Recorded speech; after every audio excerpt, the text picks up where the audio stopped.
Keir Starmer suggested keeping winter fuel payments in place could have sparked a Liz Truss-style meltdown on markets as he launched a bid to reboot his fledgling premiership today. The PM acknowledged fury at the decision to strip the benefit from 10 million pensioners, but said he could not risk showing the world, as the Tories did, that this country does not fund its policies properly. Watched by wife Victoria at Labour conference in Liverpool, he appealed for Brits to be patient and stick with his painful choices rather than go down the road to nowhere, attempting to strike a more positive tone after criticism of doom-laden pronouncements. Sir Keir told the gathering in Liverpool the country can find the light at the end of the tunnel if the right course is set now. But he warned there were no easy answers. He would not get everything right, and the task would be hard, blaming the Tories for problems ranging from the stretched finances to full jails, and pleading with restive Labour supporters to take pride in what they were achieving. He said choices would include accepting more building of pylons and prisons, and recognizing that some Channel migrants would be granted asylum, although he stressed he wanted to tackle the smuggling gangs and bring down legal immigration over time. This is a long-term project. I've never pretended otherwise, but conference, make no mistake, the work of change has begun, he said. We're only just getting started. Ahead of a showdown vote on winter fuel with unions tomorrow, Sir Keir told the Hall that there would be no return to Tory austerity and he would protect working people. If you can't take that on faith, perhaps because you're concerned about the winter fuel allowance, then I get that, he said.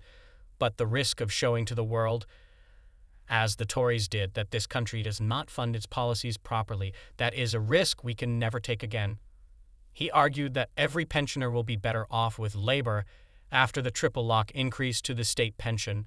At one point, Sir Keir was heckled from the audience, as happened to Rachel Reeves yesterday, quipping that the culprit had a pass to the 2019 conference. The speech followed a torrid spell for Labour that saw any feel-good factor from the July election landslide abruptly disappear. The party has spent weeks fielding difficult questions about the thousands of pounds of gifts received by Sir Keir and senior figures such as Rachel Reeves and Angela Rayner, and unions and MPs are furious about the scrapping of winter fuel payments for 10 million pensioners, with a vote at conference potentially happening tomorrow.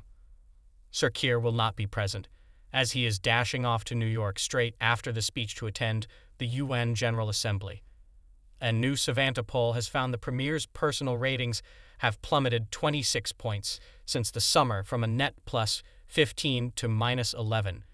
Before Sir Keir appeared, activists were pumped up with a Star Wars-style display on the big screens of the list of constituencies Labour won on July 4. The PM was then teed up with a video showing the events of election night and his victory comments.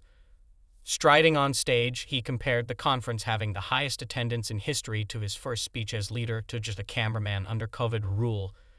Do you remember? Most people don't, he joked. Sir Keir said he was aiming to build a new Britain, telling conference, built from that age-old spirit of creativity and enterprise, the pride and ambition of working people, that when matched by a government of service, a decisive government, a government prepared to use its power for justice, opportunity, and equal respect, can deliver a Britain that belongs to you.